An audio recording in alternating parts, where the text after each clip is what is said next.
be a screw, feel my own adrenaline. Yeah, I do just what I do, and I hope you let me in, yeah.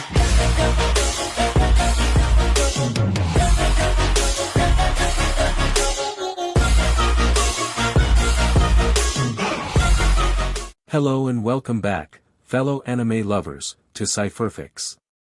I am delighted to have you join us once again in the world of fanfiction and fantasy. This is the first part of, What If Hazbin Hotel Meets Gravity Falls. Special note, this fanfic is written and a masterpiece of Shadowwriter 329 on FANFICTIONnet. Do check and support the author too. Now smash the like, share and subscribe button for more. Also press the bell icon so that you never miss such great parts. Thanks for the introduction. Now let's dive into the world. On a normal street in the boring town of Piedmont, California, it looked like a normal neighborhood. But one of the houses had a hidden secret, one that had all windows covered in curtains and blinds so no one could see what was happening inside. For inside the house in the large living room, a dark satanic ritual was being made. With the only light coming from red wax candles, several people were wearing dark red robes and hides to cover their faces. All around there were different idols and statues of demonic figures from devils to goat-headed demons. The leader of this cult stood near the center of a chalk pentagram, holding a knife over two tied figures. Now a normal person would be frightened if they found themselves in this situation, but the two teenagers, twins in fact, looked more bored than anything else. The cult leader spoke aloud, raising their hands and the knife up. Satan. We offer these pure souls in your name. May the root of evil forever. But then the boy teenager spoke up, interrupting suddenly, which surprised the group. Okay, I hate to interrupt, but if you are going to this then you should at least do it properly. First, you would rather have the sacrifices to Lucifer instead of Satan. This wasn't what the leader was expecting when he was interrupted. Screams, begs for mercy, or even other similar actions, but to not only be criticized but be given information as if he knew it firsthand. Excuse me?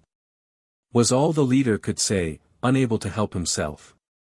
Then the girl twin started to talk, also seemingly unafraid like her brother. Yeah, Satan and Lucifer are two different demons. And Lucifer is the king of hell and where human souls go, so it should be for him to get on his good side, maybe. I don't know if he even cares. The cult leader slowly lowered his arms while the other members looked at one another, confused by what was happening. The boy then spoke again, and another thing, the goat demon thing, that doesn't have anything to do with Lucifer. That's more Belphegor's thing. Who are you children? The cult leader asked, to which the other members nodded. 20 minutes later the front door opened up and the twins walked out the door.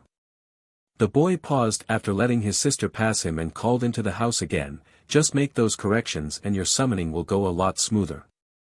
And don't forget the sacrificial lamb. The girl added as she skipped down to the sidewalk. The boy rolled his eyes as he closed the door, hearing the calls of thanks, and followed his sister down the sidewalk.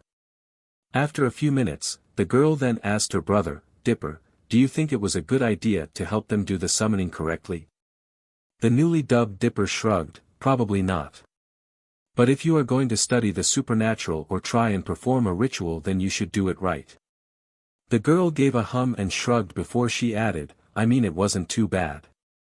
I think Dad had worse summonings from what he told us. Plus, I think there was a small chance that he would have actually been summoned. Mabel no, Dipper told her firmly. Dad would have made things 1,000 times worse. At least this way they have a chance of surviving. Mabel gave her brother a surprised look, I didn't think you would have cared for those creeps' safety. I don't, Dipper confirmed. But again if you are going to do something then you should do it properly. Mabel shrugged and they kept their walk in silence. After another 10 minutes of walking, they finally turned onto their street and a minute later they walked into their own house. However, as soon as they did, Mason, Mabel, care to explain why it took you so long to get home? Both twins winced as hearing Dipper's actual name instead of his favored nickname only meant one thing, they were in trouble. They quickly entered the living room to see their mother sitting in the lazy boy, arms crossed and looking quite stern. "Well?" she asks with a raised brow. Mabel tried to come up with an excuse but her mother cut her off. "You know your father will be here soon, the fact you are only arriving now and not giving me any sort of call or message." She then looked to the side and noticed something with the rug. "Well, he's here now so you can explain to him." Again the twins winced as they noticed the rug in front of the couch started to change slightly. It was a simple circle rug that was colored like the night sky filled with stars, only 5 of the stars were larger around the edge of the circle.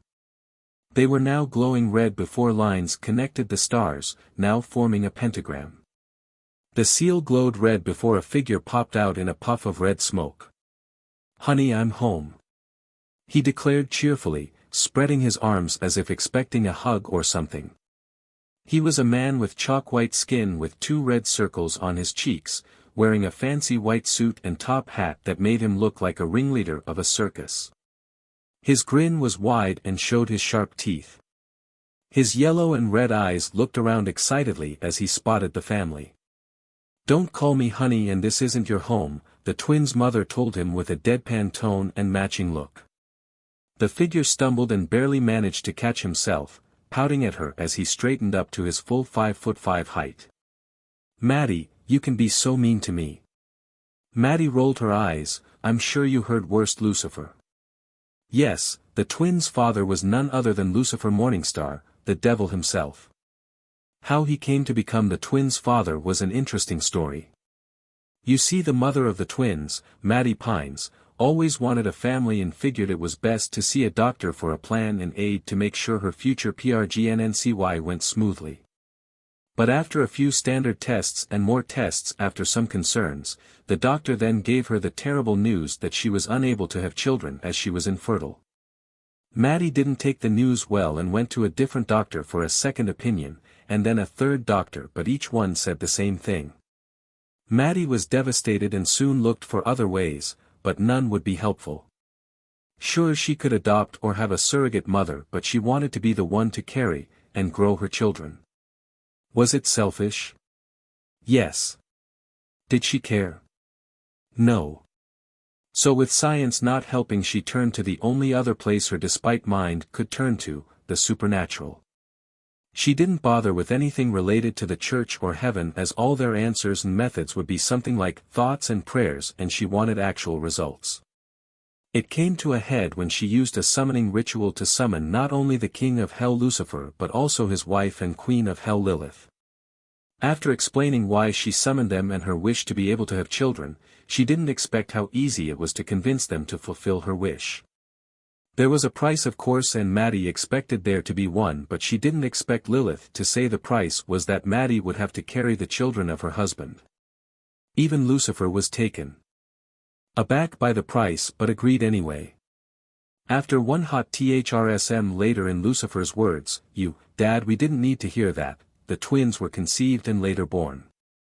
Maddie didn't care about how they were conceived and who the father was, as she loved her children since the day she started getting her baby bump and after holding them in her arms.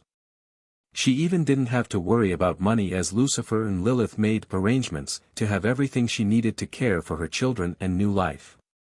This arrangement came in the form of literal treasures and jewels she was able to sell or have appraised.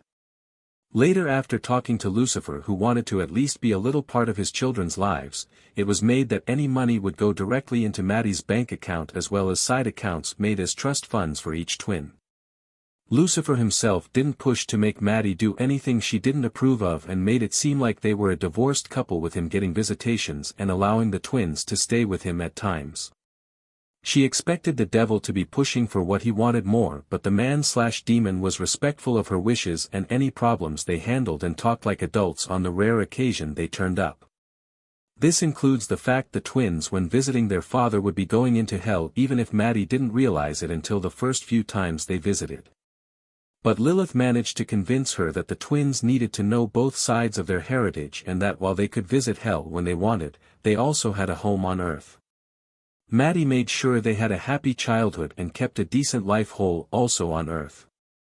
She didn't know the ins and outs of what they did in hell, and she was sure that if it was anything bad they wouldn't tell her. She only cared that they were saved and provided for.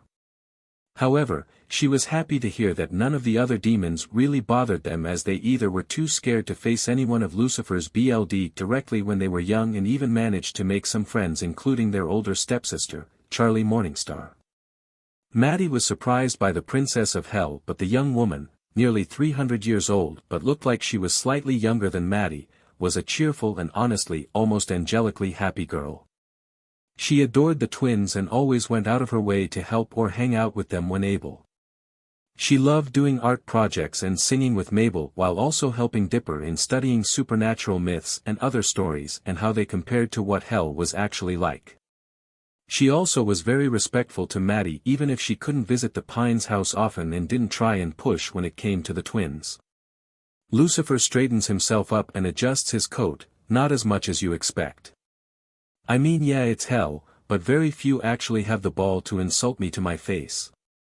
And if they did, I would almost be impressed, almost. I mean, the closest is the other sins, but even they don't push their luck. Mabel raised a brow as she recalled the 7 deadly sins, 7 high-ranking demons that ruled a separate ring of hell that included her father. This includes one certain sin her father has been having issues with. So is Mammy still denying about Lulu Land? Lucifer groaned, ugh, yes.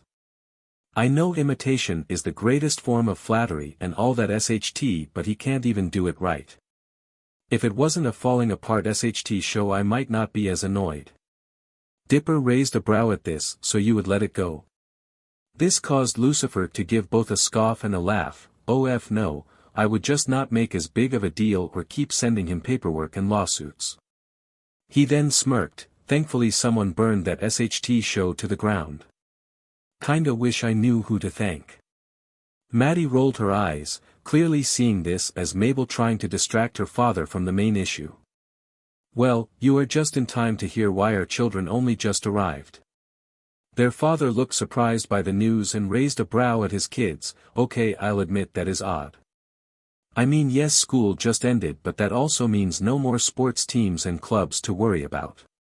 And I know you two are too smart to get summer school.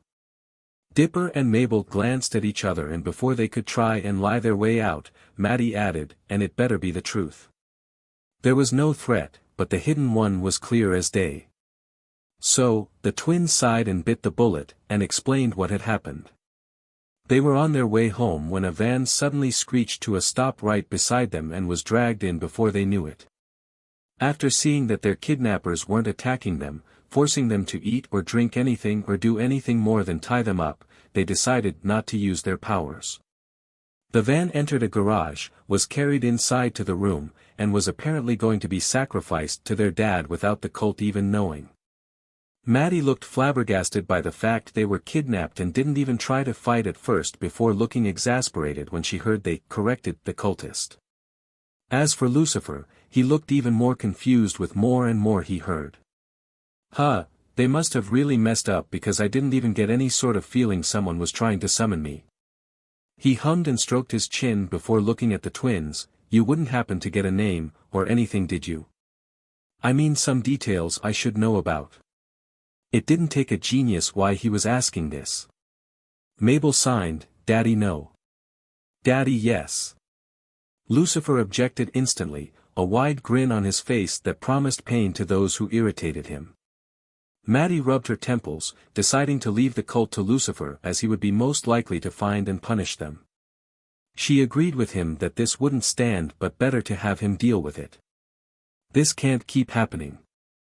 It's not like we asked to be kidnapped, Mabel said, to try and defend themselves. If you asked for it, then it wouldn't be kidnapping, Lucifer said helpfully, only to chuckle nervously when Maddie gave him the evil eye. Maddie then sighed, I know you two were planning on spending most of your time this summer in hell and here, but I feel you two need a break and to get some real fresh air. Away from all the craziness and somewhere new. Lucifer hummed, as he wasn't against the idea. He didn't want to have his kid near when he actually took his anger out on a certain cult once he found them. Your mother is right. Sure, you can visit hell any time, but you also need to grow here in the human world.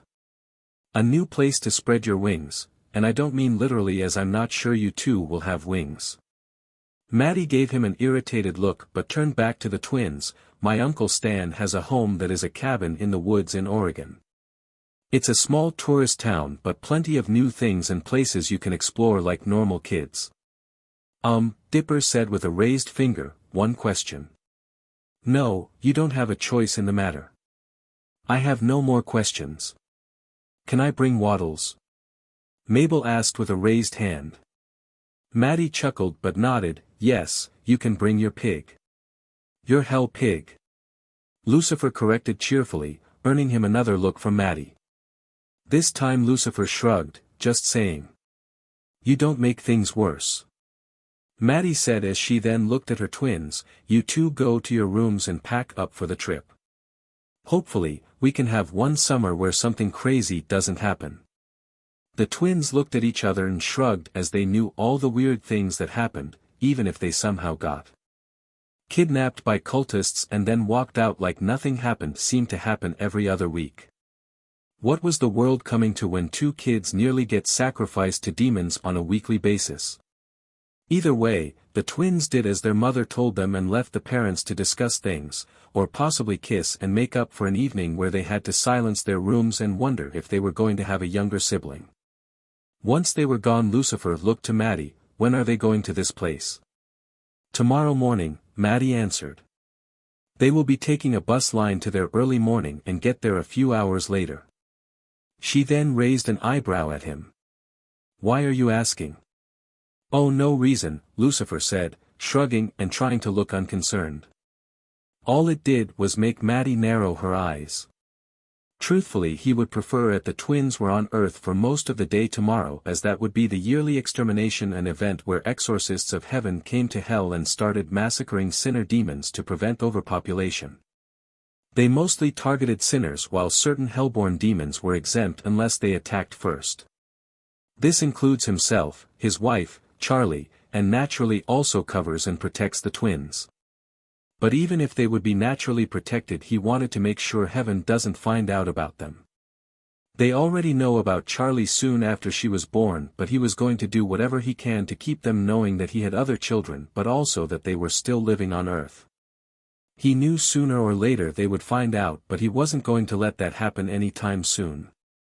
Seeing the suspicious eyes from the twins' mother on him, he changed the subject. So where are they going? You said it was a small town or something. Maddie was still suspicious but decided if it was important or about the twins he would have said something. He may be the devil, but he does care about his family. It's technically considered a small town with the main ways in are by car or bus. It's called Gravity Falls. Gravity Falls, huh? Lucifer muttered as he rubbed his chin. Sounds like a fun place. All Maddie did was roll her eyes. Scene change. So, wanna play I Spy? Mabel asked as she was getting a bit bored while on the bus to their great-uncle's place, which happened to be in another state, and the county was called Roadkill County, if you could believe that to be true. Not really, Dipper said as he was kind of bored as well, but not really up to games. He was kind of worried about his sister and a few acquaintances in hell as a yearly extermination had just occurred. While he knew certain demons like his father and sister were technically safe, that didn't mean things could have changed. It was this thought that reminded him of something. When was Charlie's interview about the Happy Hotel? She said it would be a few hours after E-Day ended, Mabel said as she got her hell phone, a version of cell phones that works on hell's networks even when on Earth, out. We should be able to see it now, if not we can just go scroll back. Dipper pinched the bridge of his nose. Mabel, no one is going to call the extermination that. It is never gonna catch on. Not with that attitude, Mabel objected as she got the video of the 666 news feed.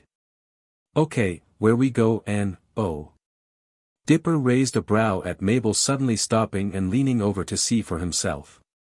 The live feed showed the usual news desk, but instead of an interview like he was expected, but his older sister fighting with the female news anchor Katie Killjoy.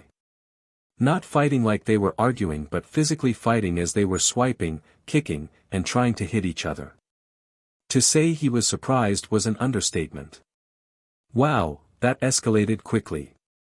Yep, Mabel agreed, as the other news anchor, Tom Trench, ran by the camera, having been caught in the crossfire and was somehow set on fire. To be fair, Katie Killjoy is a massive beach. It takes a lot for Charlie to react like this. Dipper sighed while Mabel decided to scroll back to earlier in the feed. Okay, it can still be salvageable for the hotel. As long as she didn't.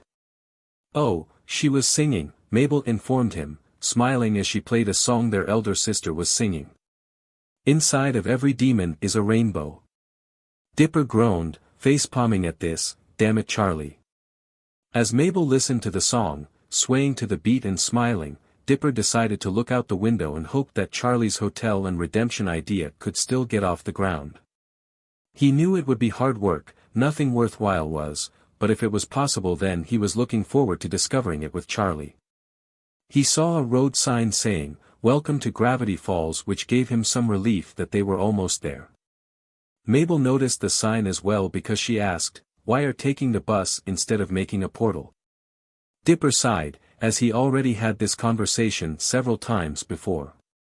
Besides the fact our portals only go to hell and back, not two different places on Earth or hell, do you know where exactly in Gravity Falls we are going to? Okay, that's fair, Mabel agreed, going back to the video as Charlie was going through a rapid art of her song. For another 10 minutes, the bus stopped at one of the assigned stops and kept them off. The twins grabbed their bags and walked out. As the bus drove away, they eyed the decent-sized cabin before them that had a large sign showing it was the Mystery Shack. As they took a step, a puff of smoke appeared before them, and when it cleared, a man stood. He wore a black suit, an eye pack over one eye, and a red fez on his head with a strange symbol on it. He spread out his arms and cane like a showman and called out, "Welcome to the Mystery Shack." Mabel clapped gleefully while Dipper raised a brow and then muttered, 4 out of 10. 4. The man cried out, nearly stumbling before he righted himself up. "I demand a 6 at minimum." "Request received and might be reviewed," Dipper added with a grin. The man gave a small scowl before he broke out into a grin and pulled the two into a surprise hug. "Oh, it's good to see you two troublemakers again. Ready to spend the summer with your grunkle Stan?" "Yay!" Mabel cheered as he released them from the hug. "Another grunkle." Stan chuckled before he registered what she just said, "Another grunkle? You mean I have computation?" "A family friend on Dad's side of the family," Dipper explained without getting too deep into it. "Oh right, your dad's side," Stan mumbled before addressing them. "Do I need to worry about anything? I'm not religious even before I found out about him, and this town doesn't really have much of a church anymore. So I don't have to worry about crosses hurting you two or something." "Not at all," Mabel told him. "Maybe it's because who Dad is, but religious items like crosses and holy water doesn't do anything to us," Dipper added. "I'm not even sure how effective they are on actual demons and sinners.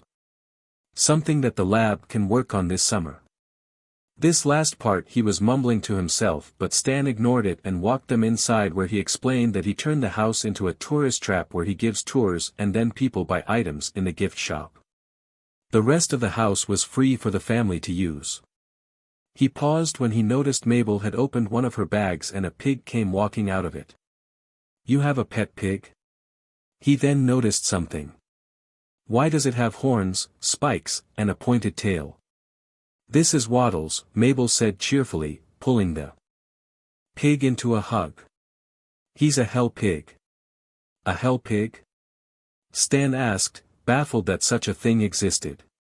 "Is it dangerous or something?" "It's a domesticated hell pig," Dipper explained. "It's not one of the wilder ones found in Wrath. They are basically pets or food." "Alright," Stan muttered, tapping chin and thinking. Finally, he said, "So if I made him into a mini mascot of the Mystery Shack, he won't go crazy and attack people?" "I want 20% of the profits," Mabel told him at once. Stan gasped as clutched his chest as if he nearly had a heart attack. 20%. That's too much. He's my pig, Mabel countered. And without me, you don't get to use him as a mascot. She held up Waddles and rubbed her cheek to his. Think of all the money this cute little guy can bring. Stan thought it over and knew she was right. And the fact she was haggling with him, he was almost proud. But his pride as a conman wouldn't go down without a proper fight. Fair enough, you want a piece of all the action. I'll give you 7, we can shake and make it happen. Mabel laughed, I wasn't born this morning, 18 will be just fine. Stan scoffed, why not just go ahead and ask for nickels on the dime? 15, Mabel offered, not backing down. I'd do 8, Stan countered, crossing his arms. 12. Maybe 9. 10. The grunkle and niece stood all but glaring at each other before they both smirked as one. Stan held out his hand, deal. Mabel took his hand, and they shook. But to Stan's surprise, their joined hands glowed green as magic seemed to wrap around them before it vanished, and they broke the handshake. Stan stared at his hand before he remembered something and realized he had done goof. Oh right, a deal with the devil isn't just a saying anymore, is it? He looked at Mabel, slightly concerned, I didn't lose my soul, right? Nope, it's not that kind of deal, Mabel assured him happily, though that didn't make him feel better. Just a small deal of you allowing to use Waddles as a mascot so long as you don't abuse him and I get 10% of the profits. Stan sighed, relieved at this until Dipper added, I would recommend that you don't break the deal by any means, for your sake. Stan gulped as he led the twins into the shack, noted. Then Stan decided to lead the twins into the shack and continued, well besides worrying about my soul, welcome to the mystery shack, you little troublemakers. Come along and I'll give you the grand tour. The twins followed their grunkle as he first showed them the various strange attractions, including a Bigfoot-like creature wearing underwear called the Sasquatch. This here's the showroom where I give tours to the saps that come here to spend their money. We try to get new attractions from time to time, keep things interesting. Made sense, the twins thought, as sometimes you have to CYCL through entertainment to get new customers, so they agreed with Stan's assessment as he continued the tour for the main mystery shack. Stan then continued to speak, here is our gift shop and my 2 employees, and only because they are good for dirt cheap LBR. The redhead's Wendy Corduroy, who runs the register, and the guy over there is Seuss, the resident handyman. What's up, dudes? The larger man greeted them happily, waving at them. Sup, Wendy said, looking up from her seat by the register. She is a tall girl with long red hair, wearing green flannel that showed off her curvy figure. She eyed them up and down and Dipper thought he saw a flash in her eyes but thought nothing of it as she smirked at them. Dipper returned the smirk as Wendy was a very attractive girl and wouldn't mind getting to know her. Stan noticed and rolled his eyes but said nothing. He wasn't going to get between 2 teenagers eyeing each other and no doubt more later. As long as they didn't do it during work hours or more importantly in front of him, he didn't care. You 2 can help out from time to time. Seuss, help get their bags to their room. Yes sir Mr. Pines, Seuss said with a salute before he grabbed some of the twins' bags. Follow me, dudes. Once they followed the larger man through the door and up the stairs, Stan glanced at Wendy, I'm not a prude and say, don't do anything, but be careful if you do flirt with them and more. Relax Mr. Pines, Wendy assured him. I'm not gonna hurt them. I'm more worried about what they could do to you, he adds with a huff and walks away. Just don't do anything in front of me and don't say I didn't warn you. I'll be fine, she said with a grin and her eyes flashing once more. I know exactly what I am getting into. Scene change. And here is where you 2 will sleep, Seuss said as he opened the door to the attic at the top. It was a decently sized room with a pair of beds on either side of the walls. Mr. Pines had me fix it up before you 2 got done with school. It's pretty much as big as my room at home and you get this great view. He gestured to the window and the view of the woods and sunlit sky. Pretty rad, right? This is perfect, Mabel said as she placed her stuff on one of the beds and got Waddle's stuff out from it. Thanks for everything, Seuss. No problem Hambone, Seuss said before he tapped his chin and tried to figure out what he really wanted to ask. So Mr. Pines gave me the heads up when I was fixing the room. I made sure there weren't any crosses or religious signs or anything. I don't have to worry about hurting or upsetting you guys, right? I mean, I don't wear a cross and there isn't a church in town anymore, but I always do home ceremonies with my abuelita every Sunday and I always say my prayers before bed. It won't. Seuss, Mabel said, placing a hand on his shoulder to calm him down. We're not affected by those, but it's sweet that you care. Grunkle Stan asked the same thing, Dipper added with a grin, getting several folders and notebooks out of his bag and placing them on the bed to sort out. So at least you two are thinking alike. Seuss grinned, happy to be compared to his idol. Mabel then gave him another pat on the back. It's that caring mind that allows you to be a good person, even if we are literally half demons. You are clearly heaven-bound. Seuss looked at her, surprised. You really think so, dog? Mabel nodded. Seuss, I have no doubts in my mind. Sure, I don't know what it takes to get into heaven for normal humans. But if you can't get in, then heaven has worse issues than we thought. Thanks, dude, Seuss said, sincerely. He then asked, so what do you guys do in hell? With your dad as the big boss, does that mean you get to torture souls or something? Actually, we don't have to do anything like that, Mabel said with a shrug. The sinners do that to themselves. Seeing Seuss's confused look, Dipper asked, what kind of people do you think would go to hell? Seuss listed off with his fingers, killers, robbers, people that bomb other people and buildings up, people that touch without consent. Dipper snapped his fingers, exactly. And what happens when you are one of those guys and everyone else is the very same? Seuss thought about it for a moment before it clicked for him. Oh, wow. Didn't think of it like that. It's more complicated than that, Mabel admitted. But unless you are powerful when you arrive, you either have to work for someone powerful, make a deal to get power, or you would be in for a bad time. At least for the parts where we don't work in. She frowned at the reminder of a friend in such a situation that she couldn't do a thing about. Pushing that aside, she smiled at Seuss, but at least you don't have to worry about that. Just keep being you and you will be fine. Yeah, at least I will be with friends and family, Seuss said with a smile before he frowned slightly. Except for Grandpa. Abuelita says he's not in heaven, so. Fair enough, Dipper agreed, realizing it might be a tough topic.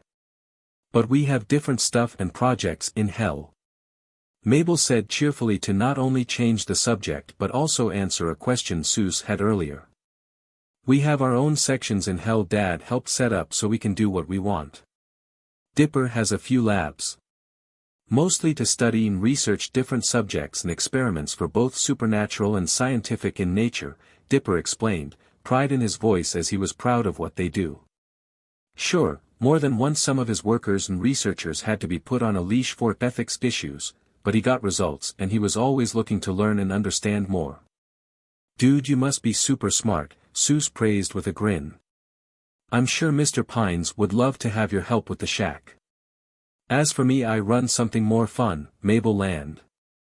The bestest theme park in hell, Mabel gleefully said before she paused, except for maybe Dad's Lulu World. You run a theme park, dude? Seuss asked before he laughed, that's awesome. Thanks, Seuss, Mabel replied happily. I should take you there sometime this summer since you won't be able to see it otherwise. This caused Seuss to blink in confusion. Wait, you can let me visit hell? Isn't there like rules or something about humans being there and not dead? The twins shrugged before Dipper answered, I know sinners aren't allowed to leave, but if you are still alive nothing is stopping you from leaving through a portal, unless you died in hell, then that is a gray area. I won't tell if you don't, Mabel added, getting Seuss to zip his lips as a promise. Seuss then headed for the door. I'll leave you two to settle in before I show you the best parts of the tour. Hint, it's everything. The twins watched him leave before going back to their bags. I like him, Mabel stated happily. He seems like a cool dude, Dipper agreed. Maybe we can give our own tours in hell later. He will love Mabel Land, and the hotel. Mabel then gasped, Charlie will be so excited to meet him. And since he's such a good guy he can share ideas to help her with the hotel. Dipper chuckled, I'm sure he will make friends with our sister and Vaggie. Maybe Angel too, after he flirts with him for an hour. Mabel's eyes were stars as she imagined one of her best friends meeting her newest friend and getting along. She was sure Angel would respect Sousa's boundaries and wishes if they did meet. Scene change. Hours later a portal opened up in hell and the twins walked out of it. They explored around the shack for a bit before deciding to check on Charlie as they were sure everyone was settled at the hotel now. They told Stan where they were going and that they would be back in an hour or two. Now that they were in hell their physical form changed slightly. Their normal peach color skin changed to a pale white color, their eyes became yellow with red pupils, their hair gained blonde streaks into their brown and now had two rosy circle marks on their cheeks meeting their mouths. Now in their normal forms, they have for when they visit hell, the twins then noticed two things about where they ended up. It was a large hotel building that they knew was where their sister had set up her dream as the Happy Hotel, only now the sign up top showed Hazbin Hotel instead. This confused them as even if the name was changed calling it Hazbin would seem to have the opposite effect.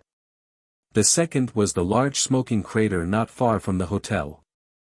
They saw what might have been the remains of a battle as cracked and broken eggs like demons were scattered around, some trying to put themselves back together.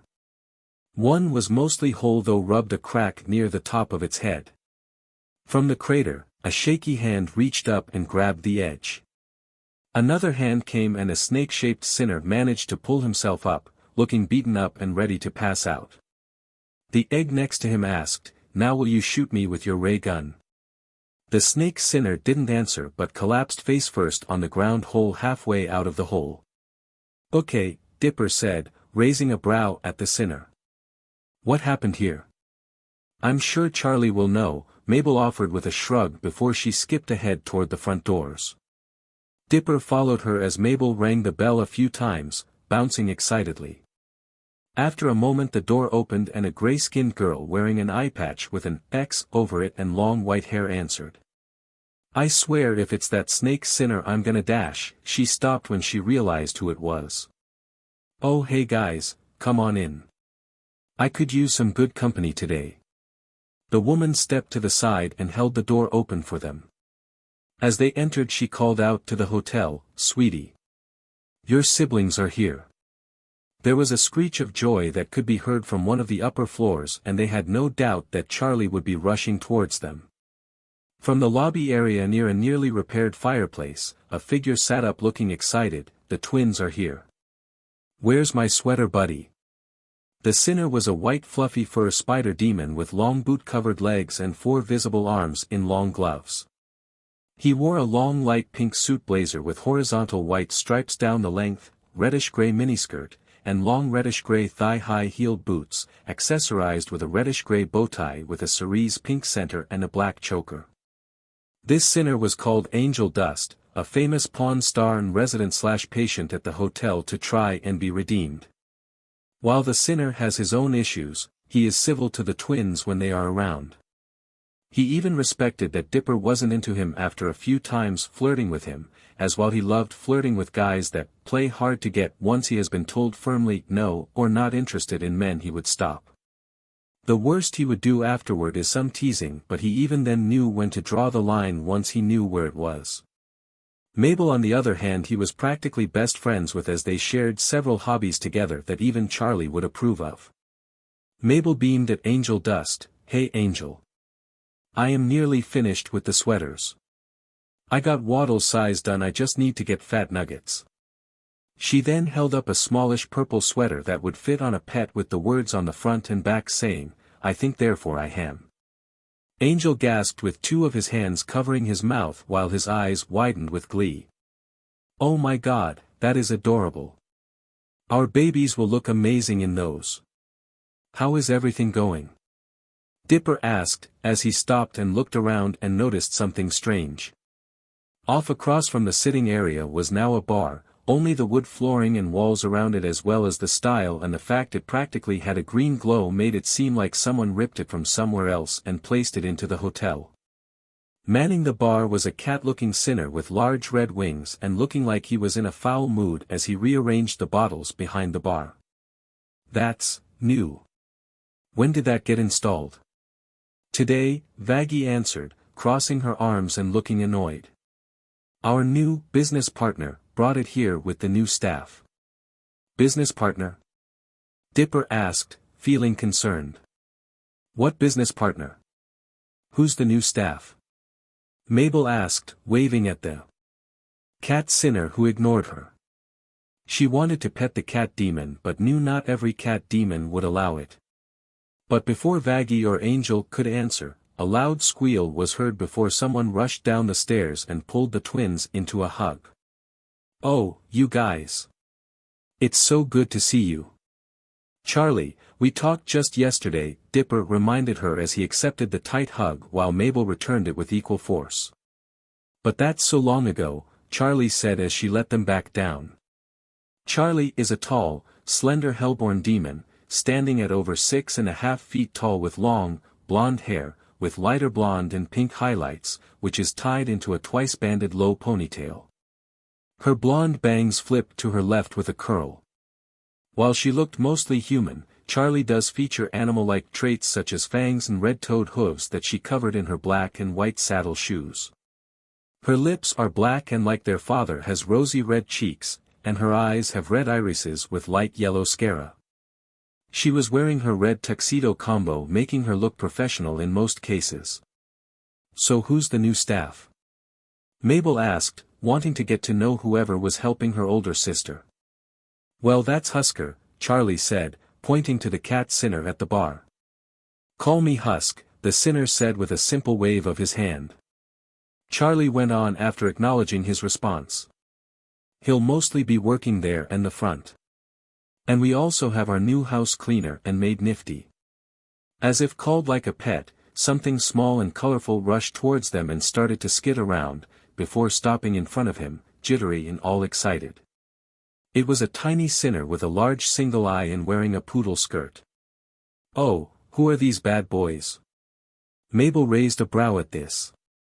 Yeah, her sweaters hit her massive bust to make her look more like a size A or low B instead of a high double D, but this is the first time she has been confused as a boy. Charlie took the moment to do introductions. "This is Nifty. Everyone, this is my little brother and sister, Dipper and Mabel." Angel and Vaggie already knew the twins so they did not react while Husker raised a brow in surprise.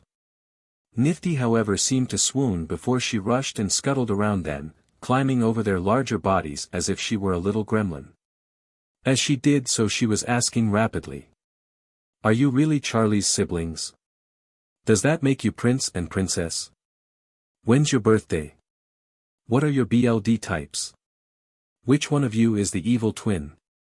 Dipper, Mabel and Charlie answered calmly without any hesitation. Dipper added with a shrug. This seemed to excite Nifty every more but the twins ignored it as they were sure she was harmless, maybe. "So Charlie," Dipper said to get his sister back on track. "Vaggie said there was a business partner." "What business partner?" "That would be me, my dear boy." The new voice was different as it sounded like it came from an old-school radio. They turned to the stairs and saw someone walking down it. He is quite slim, around 6 feet tall, with beige-colored skin. He sports a short red angled bob cut with black tipping on the bottom and 2 large black-tipped tufts of hair extending from the top of his head, resembling deer ears, an undercut, and 2 small black antlers.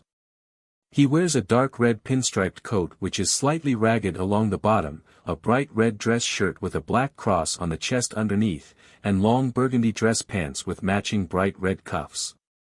He is also dressed in a red knotted bow tie, burgundy gloves, and black pointed toe boots. He also wears a BLD red oval-shaped monocle over his right eye which has BLD red sclerae, bright red irises, and black pupils. He had a wide grin on his face showing sharp yellow teeth and gave the feeling of power. In his hands, he held a staff with the end looking like a vintage-style microphone with a red eye in the front. Well, well, well, this is a surprise. To see the second princess of hell and the first prince of hell in person, he grinned at her. How wonderful to meet you too. Dipper's eyes went wide before turning to Charlie. The radio demon. Charlie, tell me you didn't make a deal with that manic. I didn't, Charlie assured him, making him feel more at least. He wanted one but we came to an agreement without a deal. And that would be? Mabel asked, concerned. He would help with the hotel for as long as he wishes to, Charlie explained. In return, he would get entertainment from watching us struggle and fail. She used the word entertainment in finger quotes, to show how she felt about it. Dipper groaned and rubbed his temples. It was better than a deal, but he didn't trust the overlord. And has he actually helped or has he been just here doing nothing? Why do you think I am here? Husk asked, jerking his thumb towards Alastor. He's pulled me out of my poker game to have me work here. Oh, don't act like it's a surprise, Alastor said in an amused tone. You owe me, so I simply volunteered your services. Husk muttered under his breath, taking another swig of his drink. Dipper quickly realized that Husk no doubt had a deal with Alastor and the radio demon owned his soul. But while he clearly didn't want to be here, he will give the sinner a chance. His thoughts were broken when Charlie answered, well, besides helping fix some things up, he did defend the hotel from a sinner in some sort of airship. Yeah, Mabel drew out as she jerked her thumb over her shoulder towards the door. We saw the snake guy claw his way out of the hole you made. Alastor just shrugged, not seeing the issue with this. Charlie looked conflicted but pushed it aside as she grabbed her siblings' hands and started to drag them along. We have so much to talk about. But first, how was Earth? Where did you guys go? Any chance we can meet this extended member of the family? Scene change. It had been some time since the twins had come to Gravity Falls and they were working in the mystery shack as usual. Dipper was washing a jar of eyes, most likely fake as it would be illegal in the human world to harvest eyes. I am so glad you got out of the boy crazy phase, or at least learned to handle it better, Dipper said as he finished up the task, his pride not letting him to have any kind of shoddy work as Mabel also had finished some things up. Yeah, 12-year-old me would probably try to rig a letter, but maybe I will find an epic summer romance, Mabel said with a bit of a squeal in her voice, as Waddles was near her once more. She picked up the hell pig and held him close. Maybe the man of my dreams will come walking right through that door, right Waddles? Unfortunately for her, and fortunately for the good humor of others, it was her grunkle Stan that walked through as soon as she finished saying that. As if some heavenly being decided to prank her easily, or it could have been her dad. Stan was also carrying a bunch of signs for some reason.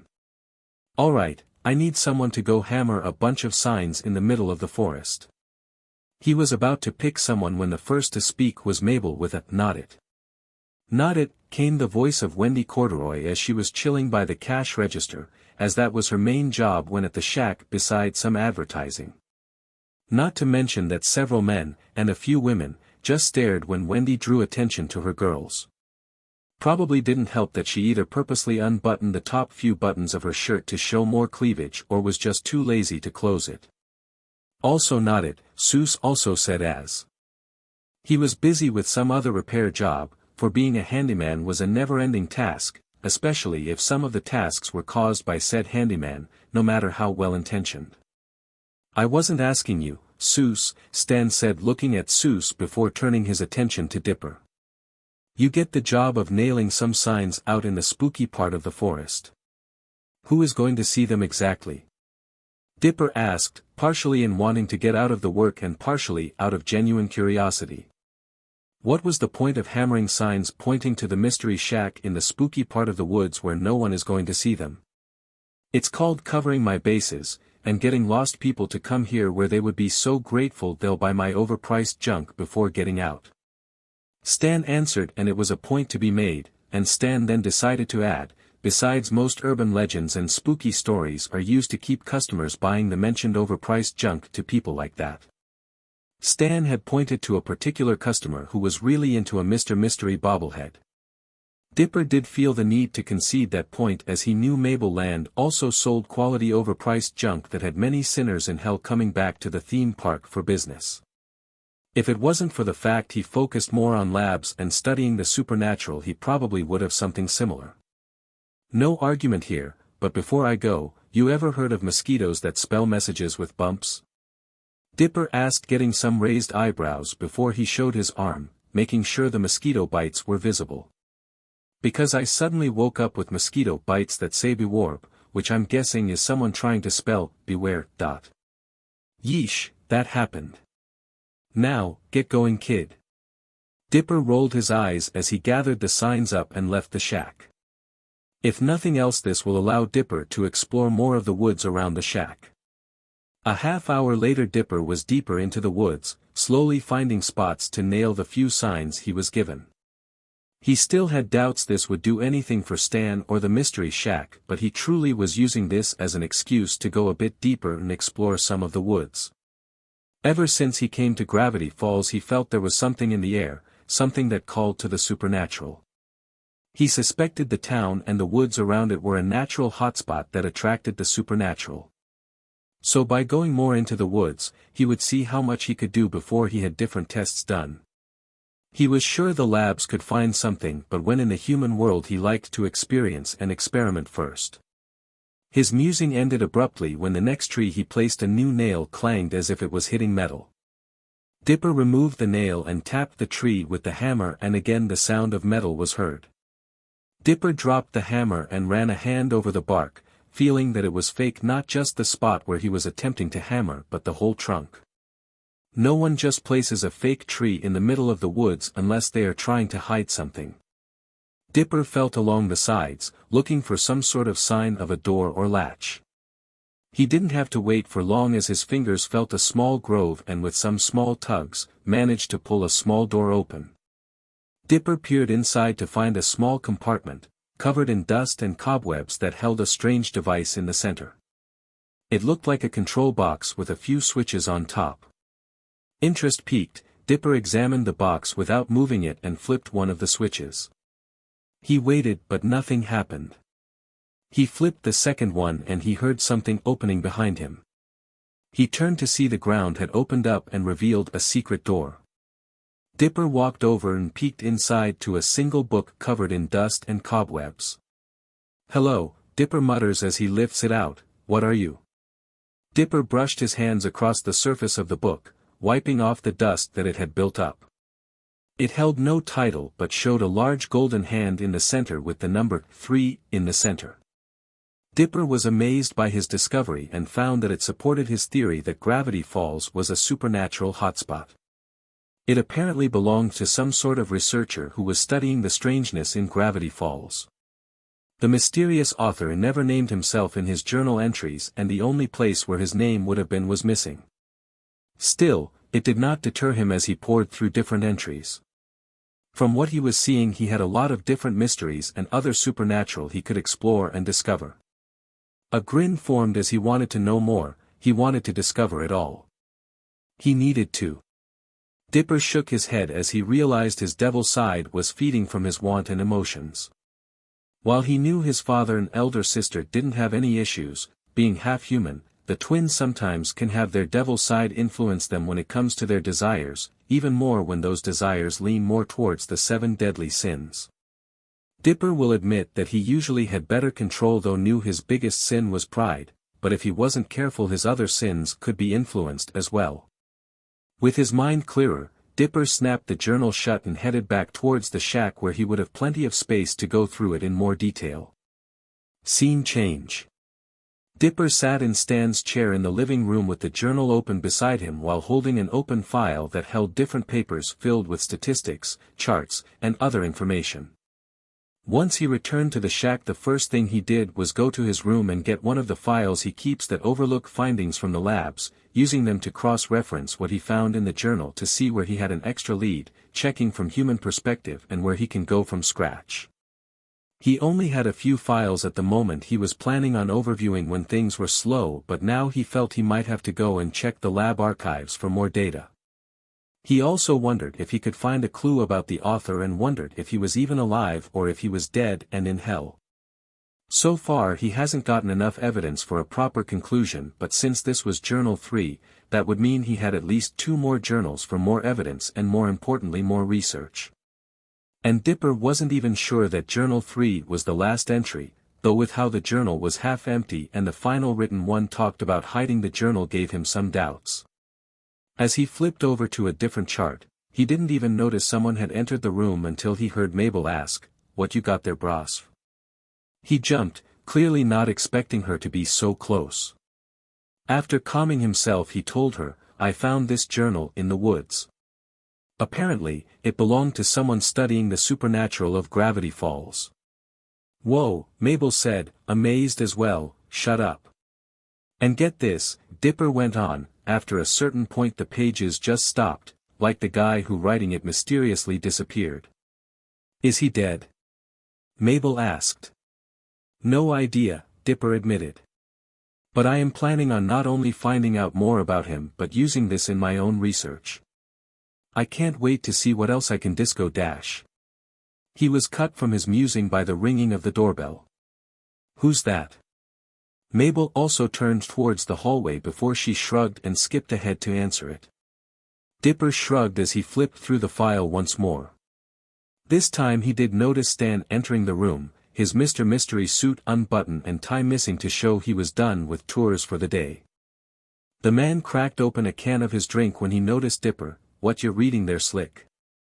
Dipper glanced up and slipped the closed journal to the side so Stan wouldn't notice it. He doubted it would matter if Stan saw it, but he was determined to be the one to discover the journal's secrets and mysteries. "Just going over reports from the labs I own in hell."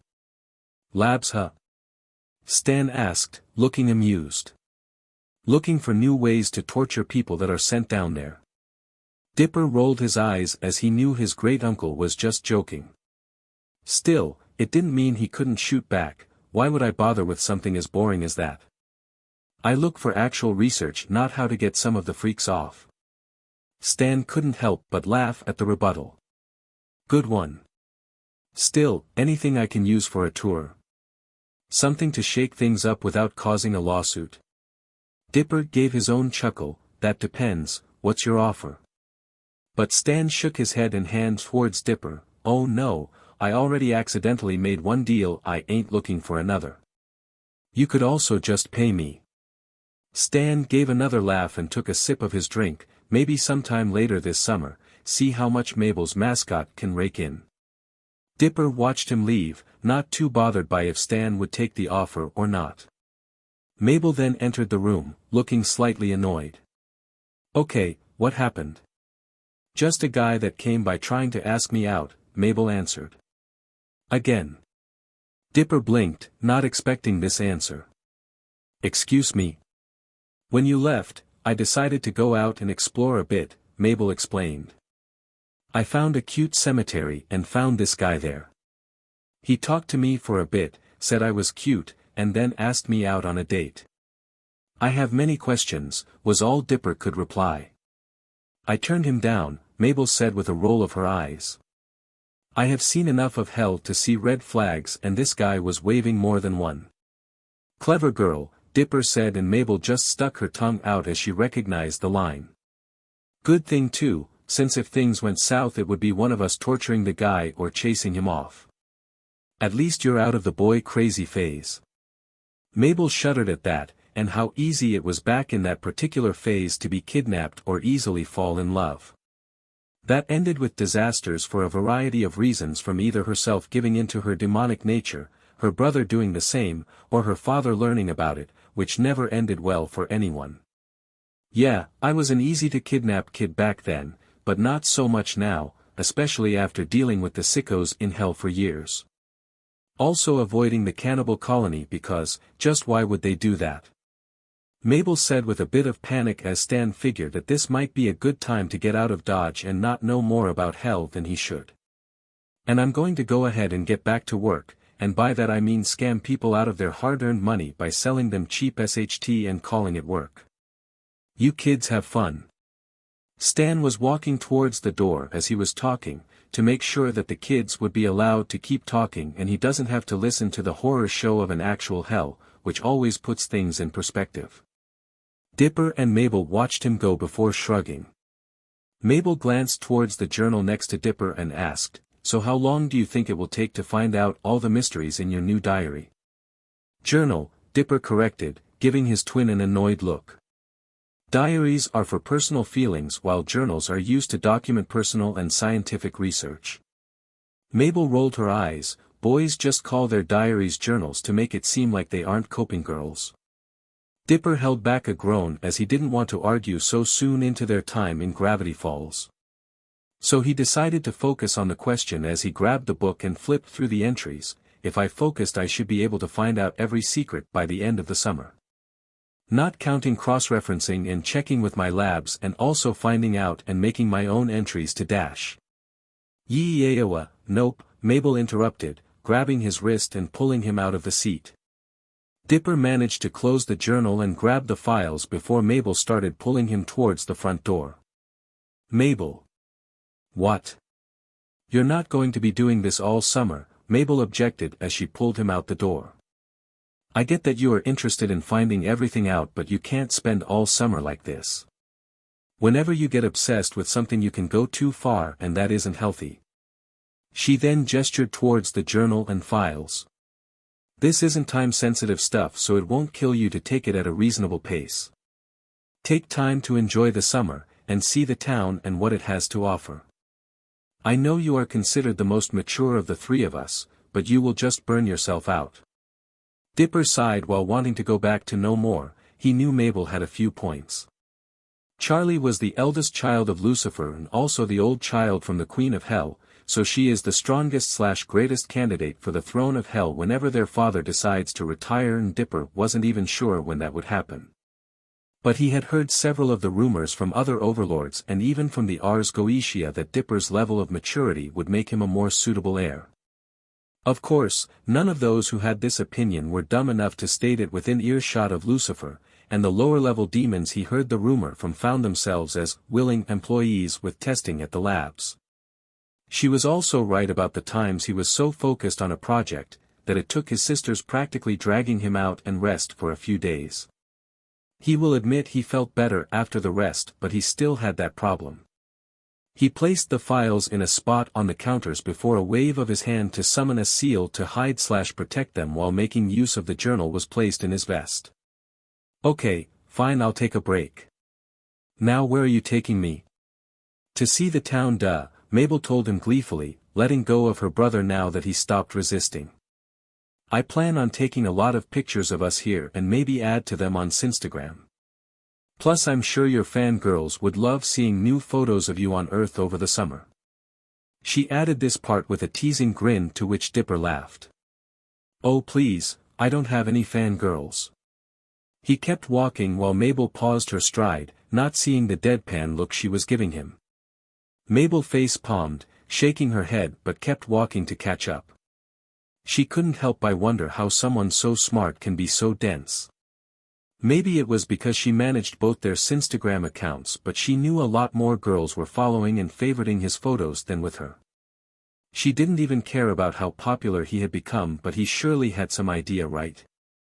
As the twins walked down the road, neither one noticed a bush rustle and something spying on them as they got further away. Scene change. It didn't take them long for the twins to reach the main part of town and found it wasn't that bad of a place.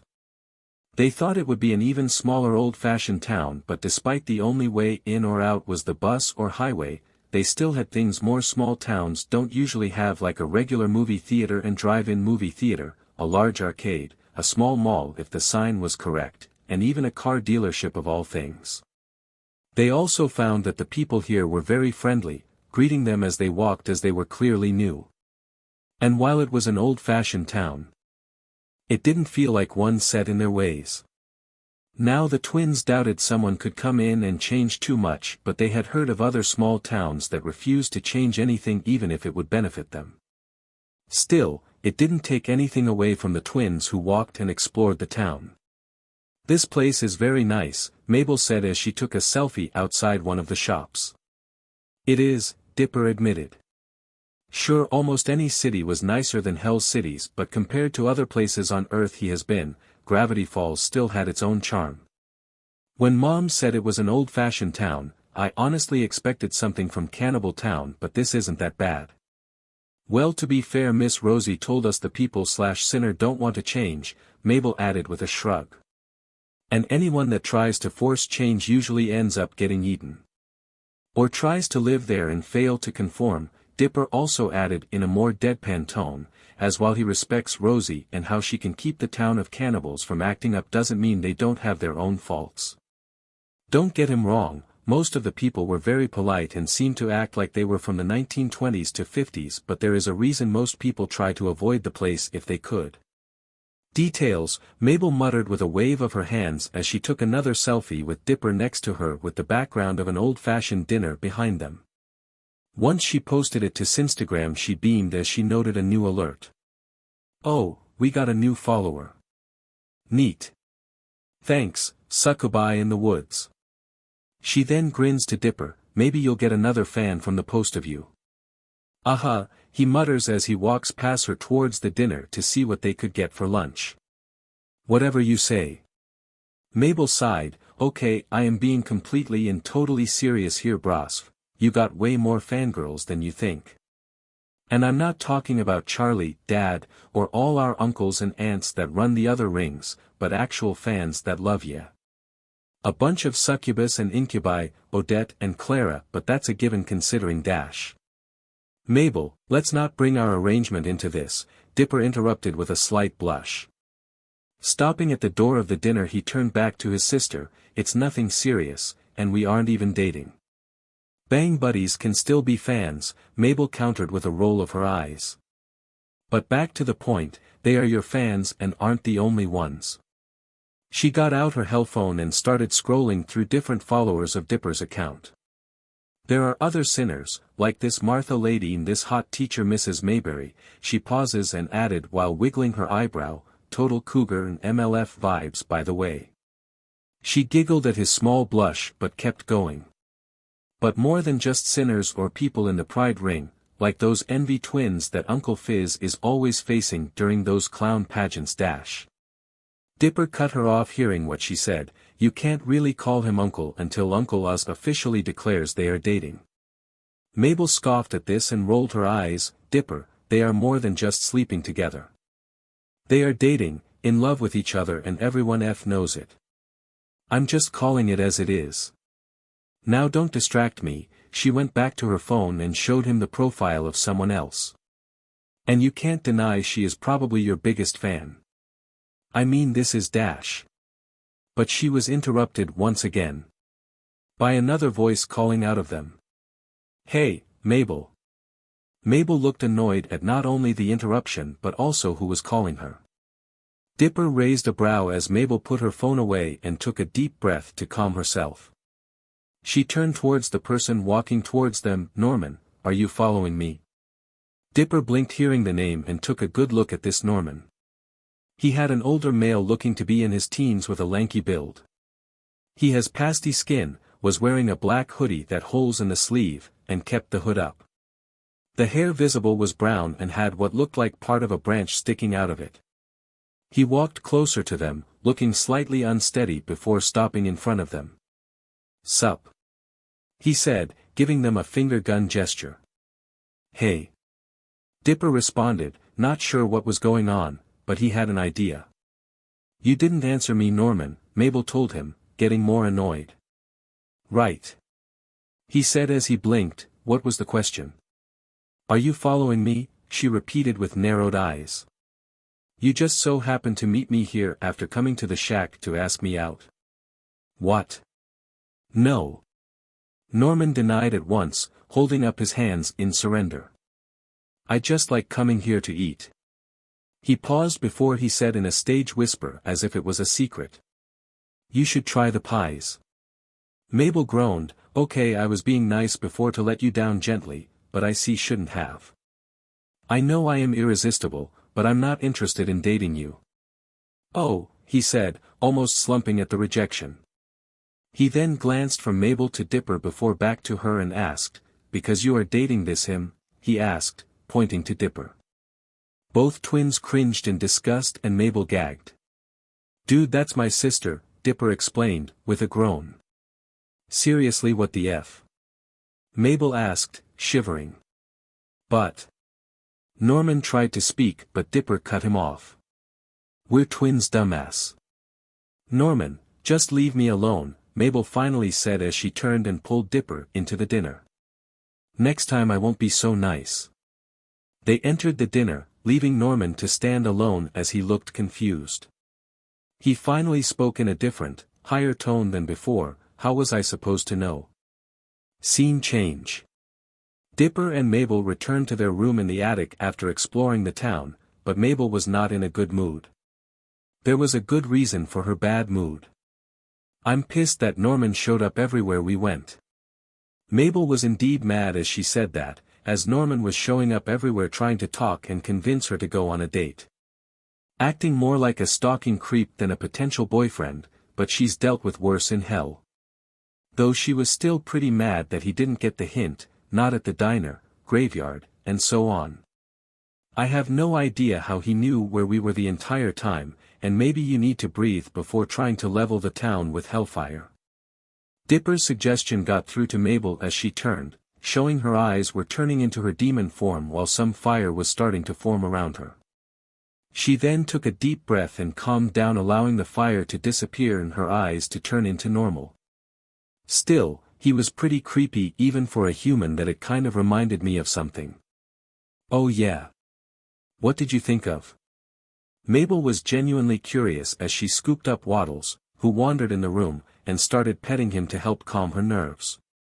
She was the second princess of hell and needed to have some dignity after all.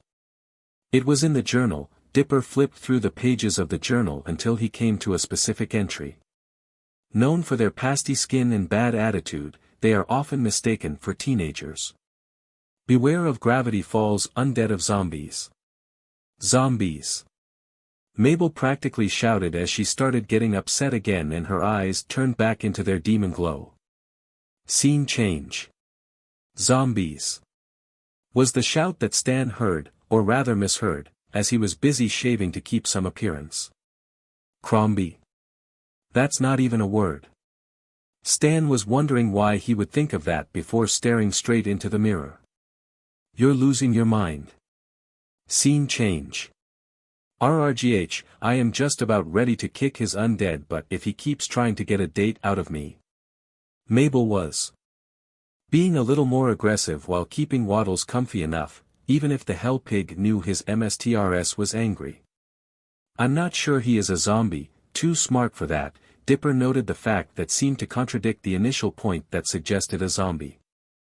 Now that is a dilemma to be sure. Came the voice of Seuss as he was busy changing a light bulb. The twins nearly jumped as they didn't notice him. Seuss? Dipper asked, looking to the door and wondering why he didn't notice it had opened or how the handyman managed to walk up, set up a ladder, and nearly finished with a task. Sup dudes, he said simply as he took the bulb out of the socket. I just came in when you dudes were so focused on your talking. So, what do you think, Seuss? Mabel asked him. Do you think Norman is a zombie? Seuss finished screwing in the new light bulb as he hummed in thought. Finally, he asked, how many brains did you see this guy eat? Mabel seems to slump in dismay, 0. Look dudes, I believe you, he told them after getting off the ladder. Since you two are Satan's kids, if anyone would know more about weird stuff it would be yous too. Lucifer, Dipper corrected, not upset with the error as he knew the man wasn't being rude. Our dad and Satan are two different people. Seuss was taken aback by this, really? Huh, I wonder why people seem to think they are the same dude. Heaven propaganda, Dipper guessed even if he didn't have evidence. Mabel shrugged, to be fair, Uncle Satan is, like, the second strongest sin with him only being weaker than Dad, his wife, and Charlie. Seuss gave another hum, wondering how the twins could compare but decided to focus on other matters. Either way you got to get evidence, otherwise everyone will think you are some sort of cuckoo clock. Mabel sighed, Heaven will be so lucky to have a wise man like you, Seuss. Dipper nodded. Either way you're right, Seuss. We'll get the evidence we need and take care of this. No problem, dudes, Seuss said as he closed up the ladder. I'd do anything for the Pines family. Seuss, came Stan's voice calling out, the outhouse is clogged again. Seuss adjusted his hat and gained a serious and determined look. I am needed elsewhere. And with that he left the room, walking backwards as he did so. Mabel gestured to where Seuss just was. Seriously, I'm jealous. Heaven is gonna gain someone so cool. It's better if he gets to heaven, Dipper agreed as he flipped through the journal back to the section on zombies. But for now let's expose Norman for what he really is. And if he really is a zombie? Mabel asked. Then we'll take care of him, Dipper answered with a shrug. Simple as that. Mabel shrugged. Well, I can at least use the trident Dad got me that matches Charlie. Dipper pulled out a board and started to write. Here's the plan. We lure Norman to an empty field in the woods, call him out, and either have him confess his secret so we can trap him and find it ourselves. Afterward, we will deal with him if we need to. He then smirked at Mabel, and luckily we have the perfect bait that he is obsessed with. Mabel gave him a deadpan look. I would say, F you, but your bang buddies already do that. She smirked at his sputter. So to make it seem easier for him to try something you will need to be close yet completely hidden. I got it covered, Dipper agreed, recovering from the teasing. Or rather Salem does. Dipper's shadow shifted before it rippled as if it was water and the head of a black cat peeked out. It gave a short meow and sank back into its MSTR's shadow. Dipper grinned down at the special shadow cat. She will be able to hide me until the right moment and pop me out when it's time. Mabel grinned, punching her palm and ready to go. Alright, let's get this beach. Dipper raised a brow as he saw Mabel's horns were showing and her eyes became red. Mabel, your devil side is showing. Mabel blinked before she calmed down enough for her demon features to shrink once more. So alright folks, that's all for today. Stay tuned for part 2. Do subscribe, like and share for more such videos. Also check out the story and author Shadowrider 329 on fanfiction.net. Press the bell icon to be notified first on release. See you in the next video. Till then, goodbye.